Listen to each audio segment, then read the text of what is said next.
Welcome my morning blog. আজকে সকালটা অন্যরকমভাবে হলো আমার জন্য।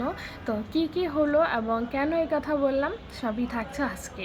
আসসালামু আলাইকুম, আমি খাদিজা একটা শাওন বলছি ঢাকা থেকে।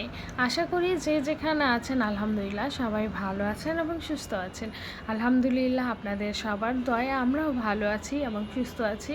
কিন্তু আপনাদের দুলাভাই বেশ পরিমাণে অসুস্থ। তার হচ্ছে বেশ কিছুদিন ধরেই কাশি হয়েছে, কাশিটা কোনোভাবেই যাচ্ছে না।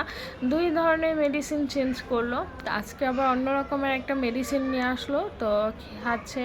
সবাই একটু দোয়া করবেন আপনাদের ধুলাবাইয়ের জন্য, যেন আপনাদের ধুলাবাই তাড়াতাড়ি সুস্থ হয়ে যায়। তো কালকে একটু বেশ ভয় পেয়ে গিয়েছিলাম, কারণ কালকে হুট করে আসার পর বলতেছে যে খারাপ লাগছে। তো একটু সময় ওনার সাথে ছিলাম, একটু সময় দিলাম। তারপর যখন দেখলাম একটু বেশ সুস্থ হয়েছে তখন একটু টেনশন ফ্রি হলাম।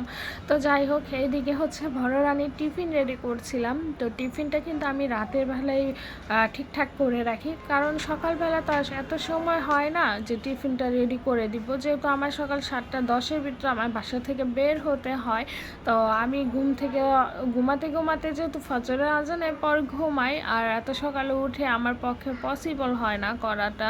তো এইদিকে হচ্ছে সকালের উঠে একটু চা রেডি করেছি, আর আমার জন্য চিয়া সিড টোকমা ভিজিয়ে রেখেছিলাম। তো টুকিটাকি কিছু কাজও করে নিচ্ছিলাম, যেহেতু বড় রানীকে স্কুলে দিয়ে এসে আবার আমি ঘুমাই, তাই সকালেই আমি কিছু কাজ গুছিয়ে রাখি। তো গুছিয়ে রাখলে আমার জন্য একটু ভালো হয়, এই আর কি। এইদিকে হচ্ছে বড় রানীর টিফিনটাও রেডি করে নিয়েছি, আর একটু নাস্তা দিব। নাস্তা আজকে তেমন কোনো কিছু করিনি। পরোটা আছে, পরোটা খাবে না, তো একটু শুখা রুটি আর চা দিয়েছি। চা কিন্তু খুবই কম দিয়েছি, কারণ ও চা খায় না, আর শুখা রুটি তাও খাবে না আমি জানি, কিন্তু আমার বয়েতে অল্প একটু যেমন মুখে দিয়ে বের হয়, এই জন্য আমি টিফিনটা একটু ভারী কিছু দেওয়ার চেষ্টা করি। সকালে নাস্তা না খেয়ে গেলেও এতটা টেনশন হয় না, যেহেতু টিফিন আমি ঘর থেকেই দেই সব সময়। তো এই যে টিফিনটাও দিয়ে দিলাম আর নাস্তাটাও রেডি করে নিলাম। কে কোথা থেকে আমার ব্লগটা দেখছেন একটু কমেন্ট করে জানাবেন, আর যদি ভিডিওটি ভালো লাগে লাইক শেয়ার করে দিবেন। আর আপনারা যদি কোনো কিছু সম্পর্কে জানতে চান ভিডিওর পেজ, যারা নতুন পেজ চালাচ্ছেন, কোনো কিছু যদি জানতে চান আমাকে কমেন্ট করে জানতে পারেন। যাই হোক, এদিকে টিফিন দিয়ে দিয়েছি, চিয়া সিডটা খেয়ে নিলাম, আর এখন বের হয়ে গিয়েছি রানীকে দিয়ে আসার জন্য। তো বরকা পরেছি, এমন সময় ছোট রানীও উঠে গিয়েছে।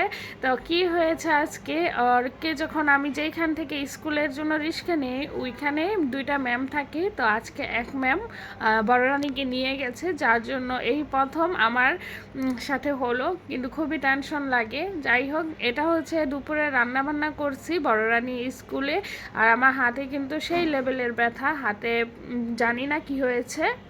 সকালে ঘুম থেকে উঠেই দেখি হাতটা ব্যথা, নাড়াতে পারছিলাম না, তো এটা দিয়ে বেঁধে রেখেছি, এটাকে কি বলে জানি না। তো বাসায় সব কাজ করে রানীকে আবার নিতে আসলাম, যেহেতু দুলাভাইয়ের শরীরটা ভালো না সেজন্য আমি আসলাম। তো বাসায় যাচ্ছি, আপনাদের কাছ থেকেও বিদায় নিচ্ছি।